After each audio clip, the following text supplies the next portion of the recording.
This is CBC Here and Now.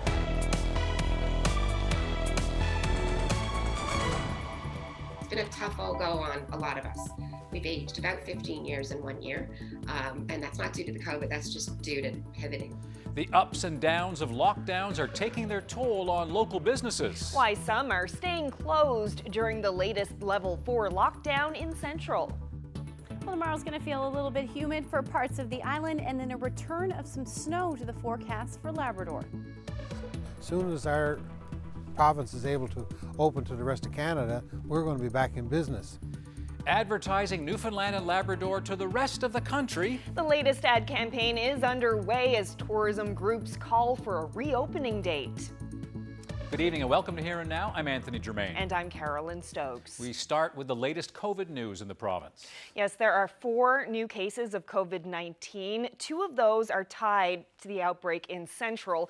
That makes 46 confirmed cases in connection with the cluster in the Lewisport area.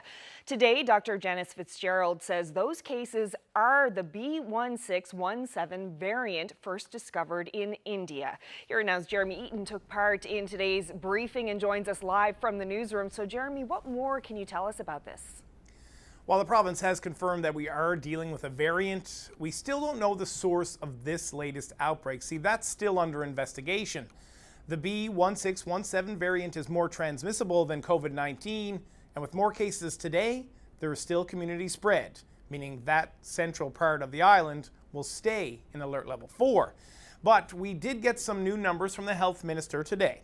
So more than 264,000 people, that's about 55% of those eligible, have gotten their first dose. 90,000 more are set to get their first shot in the coming weeks, which would push us up to 75%. That means appointments for second doses that had been set for July and August may get moved up to June. Right now, as it stands, 2.1% of the province are fully vaccinated. That number is expected to jump to 40% by the end of July. But what about this new variant? What impact could it have on the vaccination rollout? Well, here's what Dr. Fitzgerald had to say about that. At the moment, no, we're just going to continue with our vaccination rollout as we have. Our goal is to get as many people vaccinated as quickly as possible. I think that in the area, Central certainly focused on trying to get second doses to people who are living in personal care homes and other congregate living facilities. But other than that, at the moment, our goal is still just to get as many people vaccinated as quickly as possible. So today, Alberta released its reopening plan.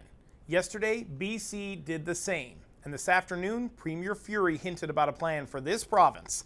It's something Furey says will be coming shortly, and part of a conversation he plans on having with the country's top doctor. If you look at British Columbia's and some of the other plans that we could certainly move towards something like that, but again, that all depends on the evidence available and how Dr. Fitzgerald and Dr. Haggie and others kind of weigh in on this, and in combination with the real world evidence as we're seeing it evolve in front of our eyes with respect to transmission rates and one dose. So it's certainly a topic that I'll be raising with Dr. Tam on a call later this week, just to see where their heads are with respect to how this plays in the overall modeling of the nation. So Furey says the arrival of the COVID variant won't really affect that plan. Now, another thing that came up in the briefing today was that some people involved in the central cluster have already had 1 dose of the vaccine. Now, Dr. Fitzgerald says that was to be expected in small numbers. What the evidence has shown us so far, thankfully, is that it appears that people who do have 1 dose of the vaccine tend to have a milder course of illness, so they are less likely to have severe disease. And certainly we have seen that here as well. This information is not unexpected, given what we know about vaccine effectiveness at this point. We still have very highly effective vaccines, however, so it is important for people to get vaccinated and with 2 doses. Now, we don't know how many of those central cases were vaccinated, so nobody was able to provide us with that number. Now, Central Health says it will have 1 more day of testing in Lewisport, which will run tomorrow, but that's only for people who are showing symptoms or who have been contacted by Central Health. Now, over the past few days, 1,500 people have been tested. Reporting live from our newsroom, I'm Jeremy Eaton in St. John's. Well, related to the story, just more than an hour ago, the province's school district announced in-class instruction will resume for the Central Region tomorrow. This after teachers just yesterday were pushing to work from home. Meanwhile, lockdown measures are still in place for businesses and restaurants. It's all a bit of déjà vu, and as Here and Now's Garrett Barry reports, not everyone is psychologically prepared for this COVID repeat. Here we go again. I'm a bit dazed and confused, to be honest with you. As this town slips back into shutdowns, she's just out of gas. I'm not sure how many openings and closings I think we're on 3 or 4 now. Call it alert level fatigue. I'm just tired. We're all tired. Last year, they did the whole meal deal, takeout, delivery. But this time, Customers are tired. We noticed with every closing and reverting to takeout, we get less and less people actually ordering takeout. People are just very weary, we're finding. so for now, the doors are staying locked. You know, at some point you have to really look at, at what point is it worth being open, right? Like, it's great, I've got the staff and I've got the food going bad. But at the same time, if you don't have the customers, it's, you got to kind of cut your losses somewhere. Farther north, another businesswoman is trying to hold on to hope. Somehow I can take what's happening right now, this circuit breaker kind of thing, and maybe because we did it in February, I saw that it had a beginning and an end. And so I think about it and I'm able to put that aside. But this news hit like a brick, just days after the start of her tourism season. And it's just that momentum that you build over those, weeks of getting ready and all of the excitement that everyone feels. And suddenly it's just like letting an air out of a balloon. It just goes zzz, and it's gone. And she too is opting out in alert level 4. We have a really diverse team coming from diverse places, different age groups, different responsibilities. Some of them have small children at home. Some of them have teenage children at home. So I take all that into consideration, and then I go, staying open for what? Our phone has actually rung only twice in 4 days. Last year's revenues were about 16%, so this needs to be a good year. Despite it all, Borden says she's a believer.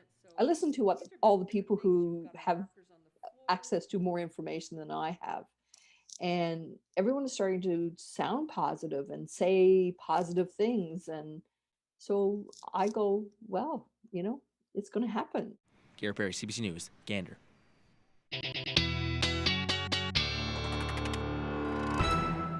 I've got a few things going on today weather-wise across the province. A big area of low pressure just to the west of Labrador, and a warm front as well. This cold front is what's sparking some thunderstorms, and that is that risk of some thunderstorms for Lab West will continue for the next few hours.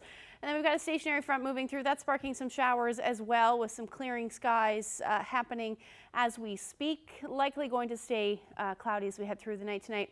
As far as temperatures go, though, reaching not quite as warm in St. John's, 9 degrees today, 18 towards the west coast, and then we've got that temperature around 15 degrees for Lab City. And we talked about those winds, and we saw a little bit of a break today. But they're going to ramp up again as we head into the morning hours. Winds gusting anywhere from 50 to 70 kilometers per hour. That will continue through most of the day tomorrow. It's going to stay unsettled as well, but I'll get into those details coming up. Thanks, Ashley. Well, airlines have suffered through the COVID-19 pandemic, but now PAL is planning an expansion.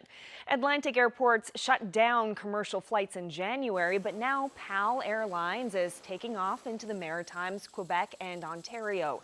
The Newfoundland and Labrador-based airline will start flying out of Sydney, Halifax, Charlottetown, and Fredericton at the end of June.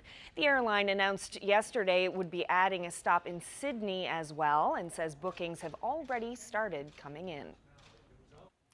Well, in other news, a man with a history of violent sexual offenses is being given another chance to live in the community despite threatening to cut someone's throat in a dispute over a knife. Gregory Edmund Pike has been released with a reprimand from the Parole Board of Canada. Pike was convicted of sexually assaulting a teenage girl near the Rooms Museum in 2012. Blair Rhodes has more from Halifax. Gregory Pike is under a 10-year long-term supervision order, meaning he can only stay in the community under strict conditions. That order was on top of a 6.5-year prison sentence for sexual assault and uttering death threats in St. John's, Newfoundland. When he was first released into the Halifax area back in March, police warned the public about Pike, saying the 53-year-old was a high risk to reoffend. He only lasted a month on the outside when his release was suspended. According to the parole board, Pike took a knife from another resident at the Jameson Halfway House in Dartmouth. That resident was using it to carve a turkey. When confronted, Pike threatened to cut the other inmate's throat. However, since none of the residents at the halfway house would give statements to police, no criminal charges were laid, and Pike got off with just a reprimand from the parole board. In addition to abstaining from drugs and alcohol and staying away from children, Pike's latest release includes a condition that he take whatever medication is prescribed for him. Blair Rhodes, CBC News, Halifax. Staying with the courts, a judge sentenced Paul Connolly to 10.5 years in prison for his role in the 2016 killing of Stephen Miller. As Here and Now's Heather Gillis reports, both prosecutors and the defense say they're satisfied with this outcome that has been 5 years in the making. Paul Connolly is the final man to be sentenced for beating, stabbing, and abducting Stephen Miller, then leaving him for dead in 2016, with co-accused Calvin Kenny, Chesley Lucas, and accessory after the fact Kyle Morgan. Connolly was charged with first-degree murder but pled guilty to manslaughter, home invasion, robbery, and court breaches.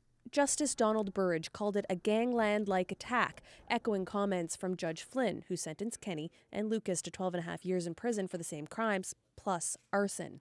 Burridge took Connolly's age, 35 at the time of the offense, a decade older than his co-accused, his lengthy rap sheet, and assaults committed in prison into account when delivering the 10.5-year sentence. While he says the circumstances around the crimes were similar for Connolly, Kenny, and Lucas, he said, quote, Mr. Connolly stands in a class of his own. However, the judge accepted there is hope for Connolly to turn his life around. His defense lawyer, Mark Gruchy, called the sentence fair, considering the seriousness of the crimes. I think overall, actually, I think it's a good sentence, personally, considering what can happen in certain jurisdictions with offences of this nature. Crown prosecutors Tanis King and Richard DeVoe are also pleased. It's been a long 5 years for the family, for everybody involved, and even for ourselves. So yeah, we are satisfied that it's over. He says they likely won't appeal the sentence. And it was in keeping with what was given or handed out by Judge Flynn for Mr. Lucas and Mr. Kenny, and upheld by the Court of Appeals at this point. I think the court here had kind of his hands tied in regards to what it could do with that. So, Connolly must now give a DNA sample and is banned from owning a gun for life. Justice Burridge credited Connolly time and a half for the nearly 5 years he's already spent in prison. That means he has about 4 more years behind bars. Heather Gillis, CBC News, St. John's. Well, as government's latest tourism campaign ramps up nationally, tourism operators in this province say we need to set a date to let the tourists in. Government's Stay Curious campaign is running across Canada on TV and print and online with the hope of attracting tourists to the province. But COVID restrictions mean tourists can't visit the province.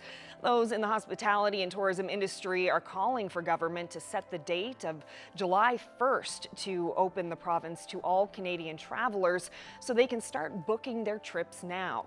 Joe O'Brien of O'Brien's Boat Tours in Bay Bulls believes the advertising investment will pay off once the province reopens. Gambling is what we got to do. We got to gamble to get into the game. So we got to put our cards on the table and make sure we're open for business. Because if we offer experiences of Newfoundland, we got to be in the international media and on social media, and everybody in the business knows if you're not advertising, you're not in business. And today, Destination St. John's announced it supports the recommendation from the Tourism Council to reopen to Canadian tourists on July 1st. Tourism Minister Steve Crocker says he hopes the National Tourism Campaign will make this province a top-of-mind destination for potential tourists. And the theme of our campaign is Stay Curious. So we're actually telling people to keep us top of mind for when you can get out and travel again. And hopefully this summer, we're going to be able to welcome Canadians back to our province. And as we heard earlier, Premier Andrew Furey said today that he plans to announce a reopening plan for the province next week. But could advertising to tourists now, before the travel ban is lifted, backfire? That's one of the questions we'll look at as we dig into this issue in about 25 minutes. Well, a local television producer behind Hudson and Rex has won a tourism award. The City of St. John's announced yesterday they were awarding Paul Pope with Pope Productions the 2020 Legend Tourism Award. Pope and his company are behind the hit show Hudson and Rex. It's a crime drama about a police officer and his dog, and it's set in St. John's. St. John's Mayor Danny Breen says Pope has brought jobs to the city while showcasing the provincial capital to a national audience.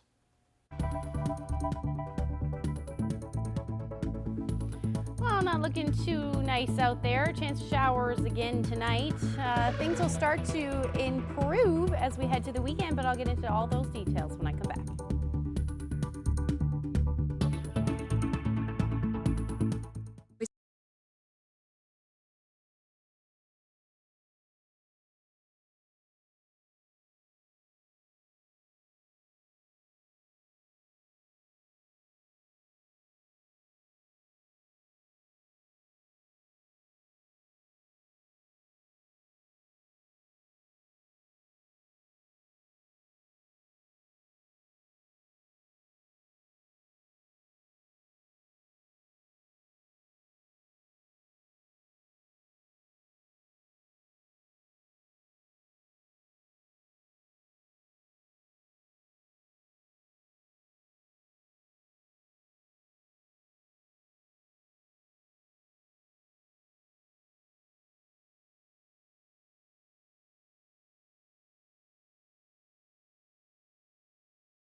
This weather update is brought to you by Newfoundland and Labrador Tourism. It's time to explore the great wide open. Plan your trip at yourbackyardbeckons.ca.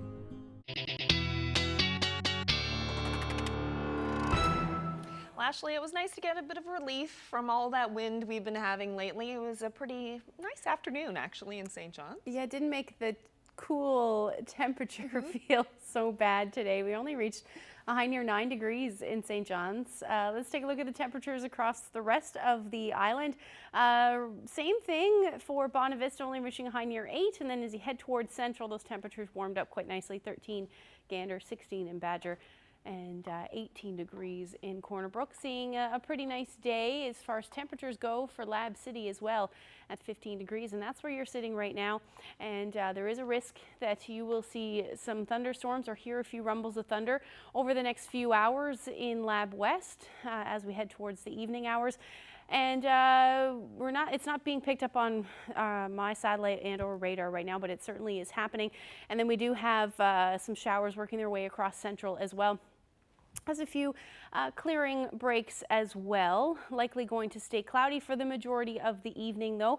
And then here's that activity that's going to roll through as we head through the evening hours. And then as we head into after midnight, that risk of thunderstorms will head towards the west coast as well. So into the early morning hours, don't be surprised if you do hear a few rumbles of thunder for the west coast as well as parts of the northern peninsula.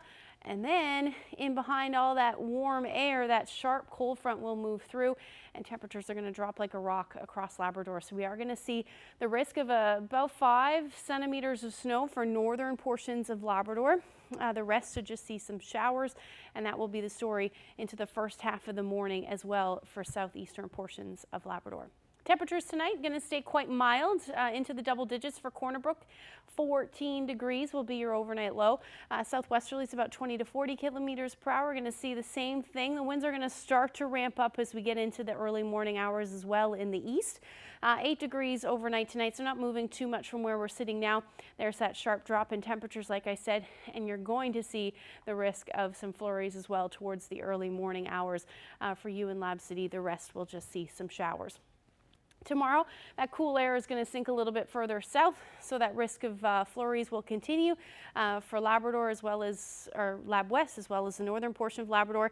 Tomorrow is going to stay cloudy again through the afternoon for the most part. We'll see that rain for the southern portion, and this southwesterly flow for central Newfoundland is actually going to bring the potential for some pretty humid afternoon, at least for a few hours, and then we should see that shower activity head a little bit further east. So here's what the models are showing as far as dew point temperatures go. When you start to get into the 14 to 16 degree range for your dew point temperatures, that's when things start to get a little sticky. So we'll certainly see that through central.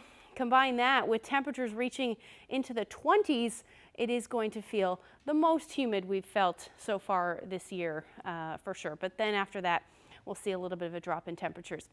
Here's tomorrow's forecast for eastern Newfoundland. I'm thinking we might see a few peaks of sun in the metro area through the afternoon, but also that risk of showers in the morning and then again into the evening hours. Westerlies between 40 to 60 kilometers per hour. The strongest winds will be in the morning.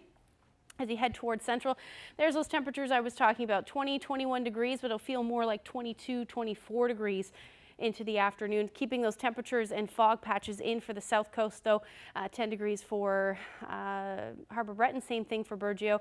And then we've got those double-digit temperatures into the teens for the west coast. Your winds will be out of the west again, about 20 to 40 kilometers per hour.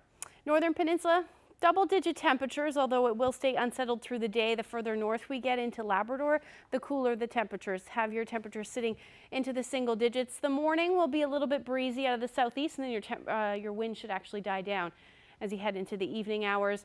And there's that big drop in temperatures I was talking about. A couple more centimeters possible for northern Labrador around Nain.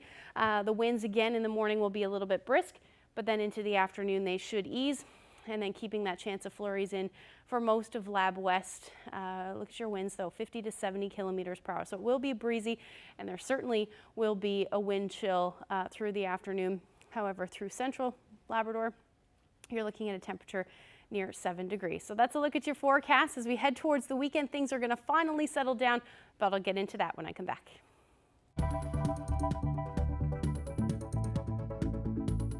Does it make sense to try to convince mainlanders to come here when they're not allowed? Well, we got to let everybody know where our flag is flying. Canada is a very proud nation, and we have got our flag up and we're catching every bit of wind there is. All right, stay tuned for that interview coming up in just a few moments.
Bay Bull's just one of the many beautiful places in our province that people from elsewhere tend to visit. The tourism industry, something interesting going on. We're actually running ads, the province is, in Ontario and the rest of Canada. Take a look, some of the ads that are out there right now inviting people to come here, and yet, given the situation with COVID, people aren't supposed to come here, at least not yet. Well, Captain Joe O'Brien joins me now. So, Captain Joe, what are your thoughts about advertising to people who can't come here? Well, we're in a global pandemic, so we got to deal with how the health authorities are going to help us, both federally and provincially, but we're also in a global industry, and everybody else in the world has got their door open and trying to attract guests. So we got to keep ourselves front and center on the guest's mind to offer our services. So by staying fresh on your website and offering Newfoundland as an idea to pick a destination is very important, because people don't plan to make a travel decision in 10 seconds. They do it over a 3 or 4 month period when they think about a place and research a place and then decide that's going to be on my bucket list when and if I'm able to travel in the very near future. So if you're spending tax dollars to advertise to come here in Newfoundland and Labrador, if I hear what you're saying, it's worth the gamble even if we don't know if we're actually going to be open. Exactly. I mean, Vegas is built on losers, not on winners. So gambling is what we got to do. We got to gamble to get into the game. So we got to put our cards on the table and make sure we're open for business. Because if we offer experiences of Newfoundland, we got to be in the international media and on social media. And everybody in the business knows if you're not advertising, you're not in business. But let's say, though, for the sake of argument, you're sitting in Toronto and you're thinking, I've always wanted to go to Newfoundland. I'm looking at these beautiful ads, and I've heard about O'Brien's boat tours, and I want to go there. If I buy my ticket and all that, there's no guarantee it's going to be open. I mean, do you risk taunting them to come here even though they can't? Well, I'd sooner be taunted by a guest wanting to come to Newfoundland and then lose them to a Caribbean island. So if we're not really taunting them, we're offering them services. As soon as our province is able to open to the rest of Canada, we're going to be back in business. We got to get our airlines up and line. We got to get our people with our companies open and running and certified, and our food service, beverage, all this thing. That all got to be up and running for when our guests come here. So being ready is who we are. Just give me a sense. Last year, I think you teamed up with the Gatheralls to try and keep things going. How did you do last year overall? We had a great success in having local people use our services, family groups and whatnot, but there's not enough volume for what we've created in this industry. We've created vessels that carry quite a number of people. We're running 7 days a week, 3 and 4 rides a day. Our capacity on our 2 boats is 200 people every 2 hours. So we're packaging to bus tour companies, cruise ships, and a lot of mainland guests, and Newfoundlanders usually end up joining on with their mainland friends. So we've done a very small percentage of what we do for our normal business, but we kept our door open, we kept our shingle on the table, we kept our flag flying, and that's very important because our staff need to see that we're working hard to try and offer our company to our guests and create stable employment. It's all part and partial to doing the best you can for both your staff and for your clients. But those tourists, especially from Ontario, are crucial, right? Well, over the years we've learned that Ontario is the biggest piece of market we got in the world, because they want to see a part of their country. They're proud of who they are as Canadians, and Newfoundland is a big part of Canada. So coming to a bucket list for Newfoundland to see open, clean air, hiking trails, whales, puffins, icebergs, great people, great food, that's all what makes Newfoundland, and the people. Because when you come and meet someone who's wanting to tell you about what they went on for their whole lifetime, that gives you a special experience. All right, Captain Joe, let's hope that things normal up sooner rather than later. Appreciate your time and good luck this season. Well, we can't shake or hug anymore, Anthony, but love goes around. I don't think we ever hugged, but one day we'll shake again. Thank you. That's not true. Well, on the government side of things, what's the strategy here? Joining me now is Tourism Minister Steve Crocker. So, Minister Crocker, government has been doing a lot of advertising on the mainland, trying to attract Canadian tourists to the province, but because of COVID restrictions, they can't actually come here. So why is government spending money on advertising something that we can't actually offer right now? Well, the entire theme of our campaign is Stay Curious. And we know that people are thinking about travel, what they're going to do post-COVID, post-restrictions. So we got to be sure that we actually are in their minds, because we know when they make these decisions, traveling to Newfoundland and Labrador is not an easy decision to make. We're a bucket list destination, so we got to make sure that when we are ready to reopen, that people are thinking of us as a travel destination. And you see it. A lot of other jurisdictions, I think about Prince Edward Island, they have the paused campaign. So we see a very competitive market here for people looking for those tourism dollars once we come past the COVID restrictions. But do we run the risk of it backfiring? Say someone on the mainland is looking at the Globe and Mail, beautiful spread of Newfoundland and Labrador advertising and decides, hey, I'd like to go to that province, but then find out that they can't actually go. It might leave a bad taste in some people's mouth. Well, I guess, but every other competitor in the market is doing the same thing. And the theme of our campaign is Stay Curious. So we're actually telling people to keep us top of mind for when you can get out and travel again. And hopefully this summer, we're going to be able to welcome Canadians back to our province. And that's something tourism operators are quite concerned about in this province. They've been calling for government to announce a reopening date, give people a specific date that they can plan around. Is that going to be coming anytime soon? Well, I know, those are public health decisions, and I know Dr. Fitzgerald and her team are working on our reopening plan. We've seen a reopening plan yesterday in British Columbia that doesn't specifically get down to actual dates, but they talk about reopening once the vaccination rates and epidemiology allows. But I would think that absolutely at our present trajectory of vaccination and, things happening around the country, we should very much see tourists back in our province this summer. And how much money is government spending on all of this advertising on the mainland? So our entire advertising budget is approximately $10–12 million per year. This campaign, the Stay Curious campaign, is slightly over $4 million. But when you think about the value of that campaign in our tourism industry, pre-COVID, tourism was up around $1.2 billion. 1% of our budget is what we actually get back in actual tourism. So, $10–12 million for a $1.2 billion investment.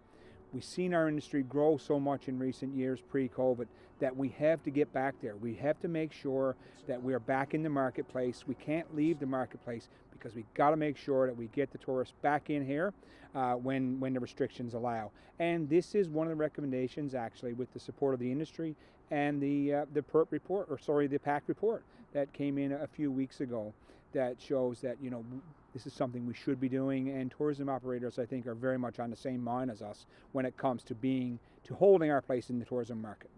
Considering the province's fiscal challenges right now, what argument would you make to say that this is money well spent at this point in time? It's an argument that I could make all day long. This was a $1.2 billion industry pre-COVID, 20,000 people working in the industry, 2,800 businesses. So, it's a very easy argument to make the role that tourism plays in our province. And as we go forward, it is going to be a key pillar in how we progress as a province economically. But at the moment, I guess we're not getting any real return on that investment with no one being able to travel here. Absolutely, but we had to be positioned to get that, when the time comes. And if you think about it, from April 2020 to April 2021, we've seen a 44% increase in the number of visitors going to NewfoundlandandLabrador.com. So we know there's interest out there. We just need to be there ready to harvest it when the restrictions allow us to. Minister Steve Crocker, thank you so much. Thank you, Carolyn.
federal Auditor General has released 2 reports on the government's response to the COVID-19 pandemic. One of the reports looked at how well Ottawa provided personal protective equipment and other medical gear to the front lines.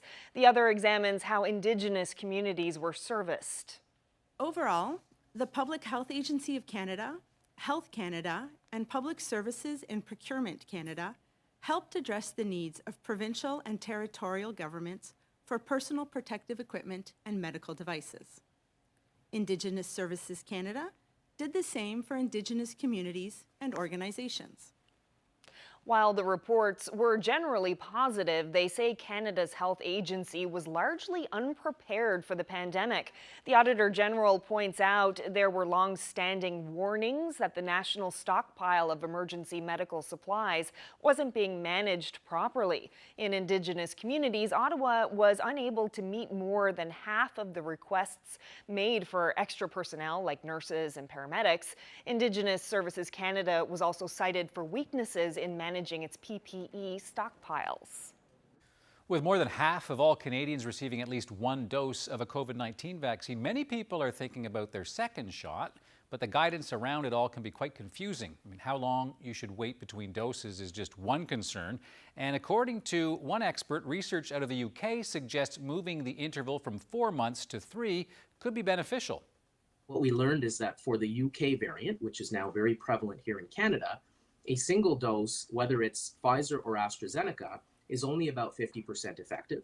And for the variant from India, a single dose is only about 33% effective. So this to me tips the scales because we know that we're leaving those single dose people quite exposed to possible infection as we prolong that interval. Canada's National Advisory Committee on Immunization says people should take the same vaccine for both doses, but that guidance might be updated next month. A major UK trial is looking at whether COVID vaccines can be mixed. Some findings on efficacy are expected in early June.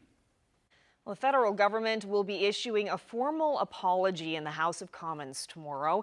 It's for harm done to Italian Canadians during the Second World War. The apology has raised some concerns, or is raising some concerns about rewriting history, but for others, it's long overdue.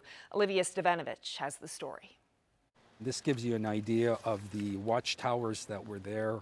For most of his career at the RCMP, James Malizia didn't know his grandfather, Nicola Dogoneri, spent 3 years without charge as a prisoner of war by the Mounties. This is a picture of him at the internment camp.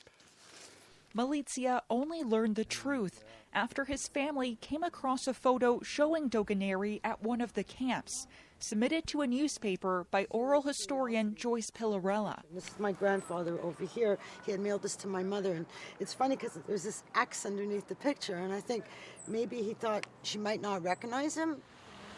Pillarella published the image in her search for other families. It was really about just having a moral justice. Once Italy joined the Second World War in 1940 on the side of Nazi Germany, Canada retaliated by declaring 31,000 Italian Canadians enemy aliens and authorized the RCMP to intern 600 potential traitors. There were no convictions.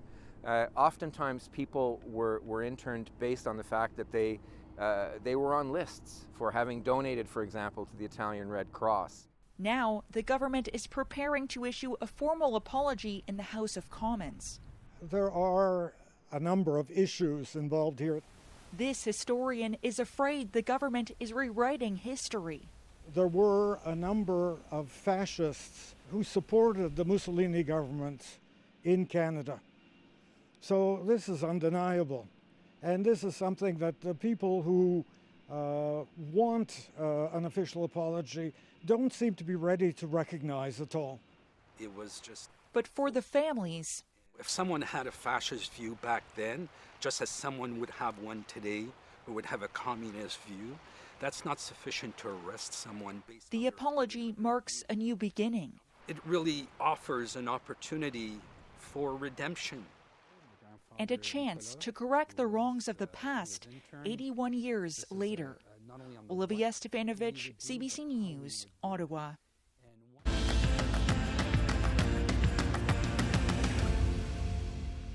An artist from Labrador City has combined her experience working in the iron ore mine with art. TANEA HYNES was selected as the Room's 2020 Artist in Residence through its Elbow Room Residency series. Yeah, this helped her create a book and exhibition called WORKHORSE that reflects life in Labrador City, and the exhibit runs until September 26 at the Rooms. Freelance video producer Daryl Din now brings you her story.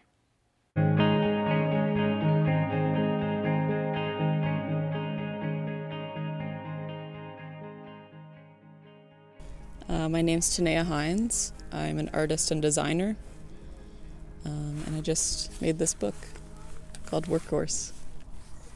So my exhibit called WORKHORSE at the Rooms will close in September of this year. So it's a program that the Rooms does for emerging artists from Newfoundland and Labrador, and they give you a studio space and a show, and it's a really awesome opportunity for young artists in the province. I think I started taking photos like as a way to escape, and I was like super into learning Photoshop and how to make a photo look like unreal. I'm so interested in like every medium of taking photos. Like the book has like probably 10 different cameras that I use for everything, and I just love like the tactile feeling of a Polaroid. It's like, I don't know, it's just such a classic like way to document things. Yeah, so I think when I took the photos, kind of the idea was that these were things that were stuck in time, and I wanted to capture them before they like inevitably like were modernized or changed. So I think my project started as like a more intimate look at like an individual's place within a like late capitalist mining system. But I remember when I first seen Edward Bertinsky's work, it kind of validated my feelings about just like how striking the like mining pit is in scale, and it's kind of like strangely beautiful, which is like a difficult question.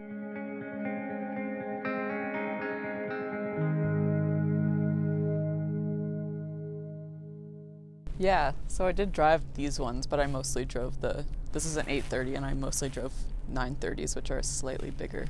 You'd have to like walk under the truck, and there's a ladder you have to climb to get up to the engine and like check the oil and make sure the tires are safe, and kind of just like form a relationship with the machine.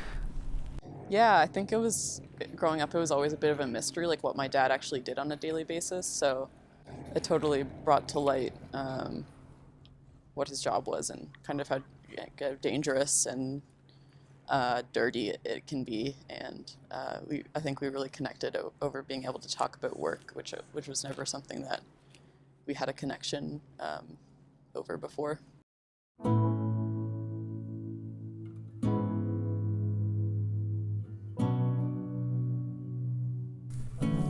Yeah, so I was interested in like that miner's lunchbox, like just as an object. So I'd asked my dad if he'd pick me up just a standard issue one from the supply store, and he was like, well, why don't you just take mine? And I was like, oh wow, well, that's like 10 times better, and super sentimental, and like for the first couple months I had it in my studio, like I could barely look at it because it just like made me cry. So yeah, it's just like such a special object, and I think I've heard from a lot of people that they like can relate with the sound of the handle like clanking against the lid as like just like a sign that their dad or mom was like home from work, and I totally have that same experience. Again, I think it's sentimental for people. I think people have probably difficulty expressing their own like maybe dark feelings or sadness or etc. About this place, but I don't know, I hope people connect with it, and maybe it's just a different way to look at where you live. I wish I could say that it's like all sunshine and rainbows and like a happy like love letter kind of show, which it is in a way, but it's also kind of I think it's also like a sad narrative and kind of probably a realistic look at growing up somewhere really isolated and unique in it being like a company town. And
Welcome back. Now we're going to check in with Ashley for a look at the weather. But first, a Canadian woman is looking to bring inclusivity to mountain and trails right across the country. And she's sharing her skills and experiences with Black, Indigenous, and people of color communities to encourage everyone to explore outdoor spaces. Julie Debeljek reports. Rebecca Kelman remembers stares and whispers while hiking up grassy lakes in 2016. This woman came up to me and she was like, put her arm against mine and was like, oh, I don't usually see darker folks or anyone darker than me out here climbing these mountains. She says she didn't know what to make of the comment at first. I was like, okay, clearly I'm in a very white dominated space. So Kelman began blogging her outdoor adventures and founded Dark in the Mountains. Dark in the Mountains is a community, a safe community for Black folks and people of color to come do outdoor activities. That led to a partnership with marketing director Sarah Pearson at Ski Big 3 to darken the slopes too. This is her project and her initiative, and we could be the facilitators of it and to help amplify her voice. Percy Matacula took advantage of the initiative and says he connected with others like him on the hill. It's good to be outdoors. Like you're missing out. You're selling yourself short if you're not doing different things. Kelman says anyone wanting to participate, donate, or volunteer can contact her online. Julie Debeljek, CBC News, Calgary.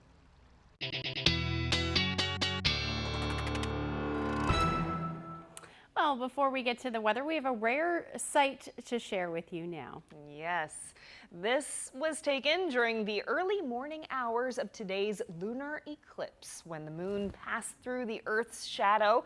It's the year's biggest moon yet. This was the view from Lowell Observatory in Flagstaff, Arizona. Yeah, and this was a super flower blood moon. Flower moon comes from the fact that this is when the flowers bloom this time of year, and the blood moon comes from the reddish color the moon has during an eclipse.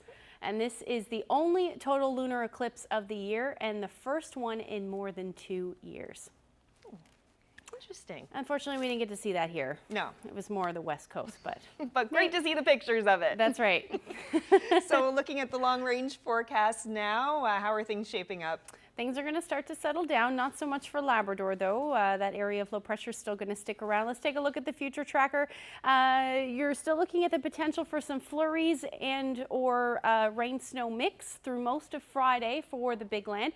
Then see that area of high pressure, that's going to move in through the day on Saturday, clear things out quite nicely just in time for the weekend. And it looks like Sunday is going to be a similar story. Maybe some cloud cover, but overall it will be a quiet weekend for the most part through the province or across the province. So Friday, the temperatures are going to drop. Like I said earlier, it's going to feel humid tomorrow, and then by the time we get to Friday, some drier air will move in and also some cooler air, but still around seasonal, around where we should be sitting for this time of year. 11 degrees for Gander, 12 in St. John's. A little cooler towards the west coast. Going to keep that chance of showers in just for the first half of the day for the west coast, but overall it is going to be unsettled across Labrador. Flurries for Lab City and 4 degrees, 5 for Nain, and some showers possible for Happy Valley, Goose Bay. Now in the evening hours and in the morning hours, those temperatures are going to be flirting with the 0 degree mark, so you are still looking at the risk of some snow in the mix for you as well. Saturday, temperatures will be mainly in the double digits for the island. Lots of sunshine in play at this point. Maybe a few showers for the northern peninsula as well as southeastern Labrador. Some cloudy skies, the story for Lab City, and then Nain will sit around 7 degrees as your afternoon high on Saturday. Once we get past that, we do have a few days, it looks like, of some sunshine and temperatures into the teens, so it will feel quite nice into the afternoon hours. Overnight lows will be hovering anywhere from 3 to 5 degrees as we get towards the weekend, and then return of the chance of some showers for Monday, but also some peaks of sun hovering around 15 degrees.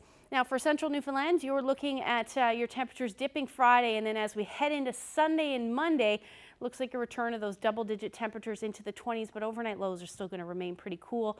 And then the same thing for western Newfoundland, although not quite as warm, I should say. By Sunday, 15 degrees, and then by Monday, you're looking at 19 and some showers. For eastern Labrador, you're going to see your temperatures bump up to the high teens for Sunday and Monday, looking beautiful. And then a similar forecast for western Labrador, although a couple of degrees cooler. Wanted to share this photo, some gray skies over Bond Bay. Great shot there. I like the dramaticness of those clouds there. Judy shared that one with me. And if you have any weather photos that you'd like to share with us, send them to nlphotos@cbc.ca. Yeah, and some snow there. Yeah. I noticed that too, some snow still. A reminder. Yes. We are only in May. Yeah.